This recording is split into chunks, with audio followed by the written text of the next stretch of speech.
контрабанда вирусу менен күрөшө албаган биздин өкмөт, коррупция вирусу менен күрөшө албаган биздин өкмөт, кокодон алган дүйнөнү дүрбөлөңгө салган коронавирус менен күрөшө албаган биздин өкмөт айла жок. Ошол өкмөткө ачуусун айткан, же болбосо ак халатчандарды азапка салып койгон кыргыз өкмөтүнө атырылган Момбеков менен күрөшүп баштады. 2 күндөн бери элдин эрмеги мен болдум. Момбеков деген 2 жүздүү, билимсиз, маданияты жок саясатчы деп менин 2 генерал менен чай ичип аткандагы тартылган тасманы ушундай автоматтай тездик менен социалдык тармактар аркылуу болгон маалымат каражаттар аркылуу таркатып жатышат. Кудум коронавирусту таркаткандай эле таркатып атат. Анан Атамбаевдин эң жакын адамы, Бакиевдин эң жакын генералдары менен чай ичкен тасма таркады деп ушунчалык актуалдуу маселеге айланткысы келип таркатыптыр. Анан мага да телефон чалгандар көп болду. Анан карап көрдүм. Эми ал жерде тасманын тартылганын мен алардан жакшы билем. Бирок эң ирде мен элге рахмат айтам. Ошол эл, карапайым эл, ошол 2 генерал менен мени коргоп, колдоп, булардын чай ичкенин эмне асылдыңар, башка эч нерсе таппай калдыңар деп, мындайча айтканда, эл булардын энесин көргөзүп коюптур да. Ит талаган татардай кылып, тайгандан качкан түлкүдөй кылып, кирер жерине киргизип коюптур. Мындайда эмне айтасың? Мындайда булар келтектин бир башы менен Момбековду чокуга чабабыз деп, бийлик өздөрүн чокуга чабып алыптыр да. Мен эми ошол 2 генерал жөнүндө 2 ооз сөз айтып кетейин. Молдомуса Коңгантиев менен Нурлан Турсункулов менен чай ичип, ошо конокто чогуу отурганымды мен танбайм. Мен аны чамбайм. Мен анын тескерисинче алар менен чогуу отурганымды сыймыктануу менен айта алам. Эмнеге? Анткени мен айтып атпайм, бул апрель усасынын баатыры кантип апрель усасынын күнөөкөрлөрү менен бир дасторкондо чогуу отурат. Бул деген моралдык жоопкерчилик бар. Таризинде сыпаттап атат да. Эң ирде ушул 2 генерал, андан башка Элмурза Сатыбалдиев, Каныбек Жороев, анан Муратбек Сытылов, 5 эле адам апрель окуясы боюнча өздөрүнүн жазасын алышты. Булар Балкыбековдой болуп батышка качып кеткен жок. Жаныштай болуп Токойго жашынып алган жок. Булар Усеновдой болуп Урицкий деп фамилиясын өзгөртүп алган жок. Булар Авиринин алдында, апрель окуясында кайтыш болгон балдардын арбагынын алдында биз моралдык жоопкерчиликтен качпашыбыз керек. Тарых бизди кечирбейт, эл дагы кечирбейт деп эң ириде эркектик кылып ушул 5-өө жазасын өтөп чыгышты. Эл алдында буларды тарых актап койду. Анан эмне үчүн мен алар менен чай ичкенде жиркенишим керек? Эмне үчүн? Азыркы Ички иштер министрлигиндеги кайсы гана сотрудникти кармап сураба, 90% Коңгантиев жөнүндө жакшы кепти айтат. Башкы прокуратурада иштеген кайсы гана кызматкерден сураба, 99% Нурлан Турсункуловду мыкты жетекчи деп айтат. Чекесин сурап көргүлө. Эң ирде алардын ким менен иштегенде эмес, кандай иштегенде, кайсы мезгилде, кайсы жакта болгондо эмес, алар карапайым элдин арасында калганда, алардын калыстан тайбаганда, алардын ар намысында, алардын авиринде. Анан айтып атпайбы, булар деген ашынган Бакиевчилер менен апрелчилер эмнеге чай ичет депчи. Бир нерсени айтып кетейин да. Кече ушул 2 генерал 2007-жылы президенттик шайлоодо экөө тең президенттикке талапкер, биздин талапкер Сооронбай Шариповичтин штабында иштешти. Аны эл баары билет. Коңгантиев Майлы сууда, Турсункулов Токтогулда жүрдү. Үгүттөшүп ушул президентке добушуңарды бергиле деп. Эмнеге? Нурлан Турсункулов 2007-жылы юстиция министри болуп турганда, Коңгантиев ички иштер министри болуп турганда, биздин азыркы президентибиз Айыл чарба министри эмес беле?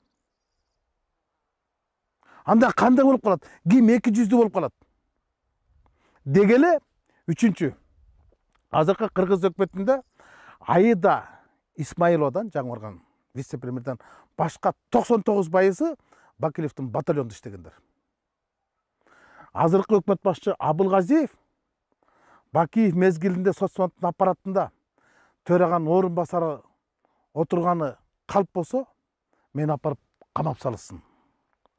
Азыркы президенттин ажообуздун администрация башчысы, Бакиевдин катчысы, Бакиевдин жогорку кеңеште өкүлү, Бакиевдин секретар башчысы болуп иштегени калп болсо, мени алып барып атып салсын. Бул эмне деген тантырактык билбейм. Мен 200 деп шотпойбу. Анда ким 200? Азыркы жогорку кеңештеги 120 депутаттын 116сы Бакиевдин убагындагы майлуу көлдү сүт кор кызматтар иштеп чыккандар. Мен эми анда парламенттен кетишим керекпи? Биздин лидер фракция Иса Өмүркулов Бакиевдин убагында темир жолду башкарган экен деп мен фракциядан чыгышым керекпи? Урустан Казакбаев мага жакын тууган болот.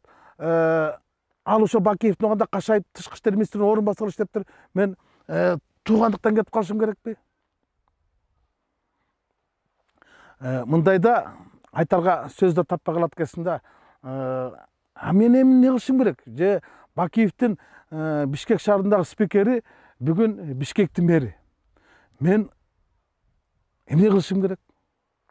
Бишкекке пропискага турбашым керекпи? Артур Медетбеков мен айылдаш агам болот. Ага салам бербешим керекпи?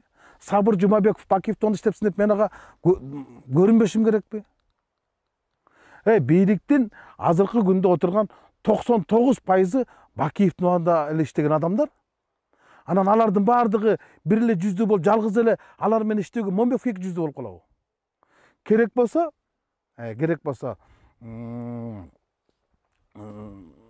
азыркы башкы прокурор, анын орун басары Өткүрбек Асылбекович, анын орун басары Нурлан Камалбекович, Ысык Көл областынын прокурору, булардын баардыгы 2005-жылы Нурлан Турсункулов Талас областында прокурор болуп турган кезде көздөй көргөн кадрлар болчу.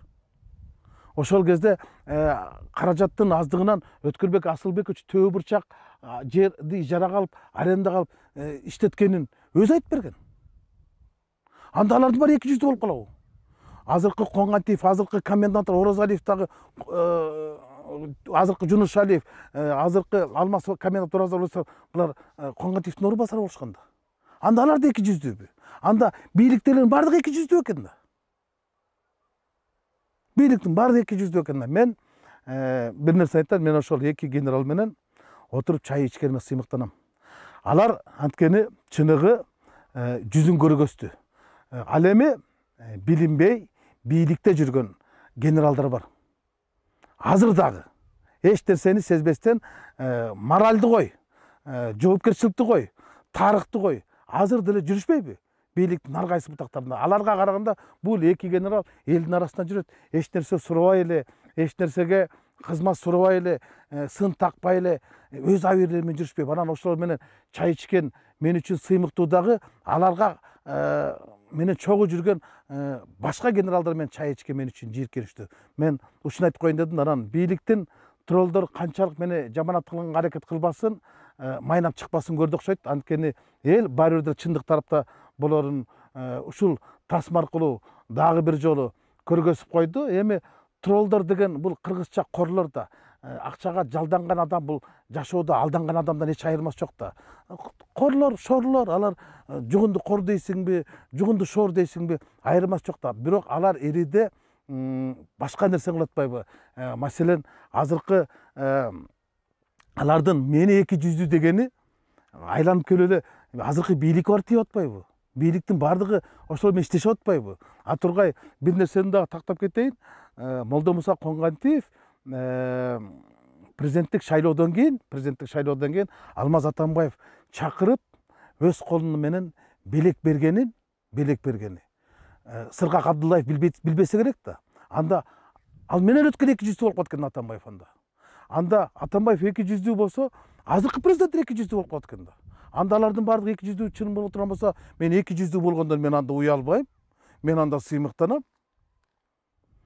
Канчалык биз тарыхты журмалабайык, баары тарыхты биз бурмалай албайбыз. Бул чындык. Ушуну айтып койгум келди.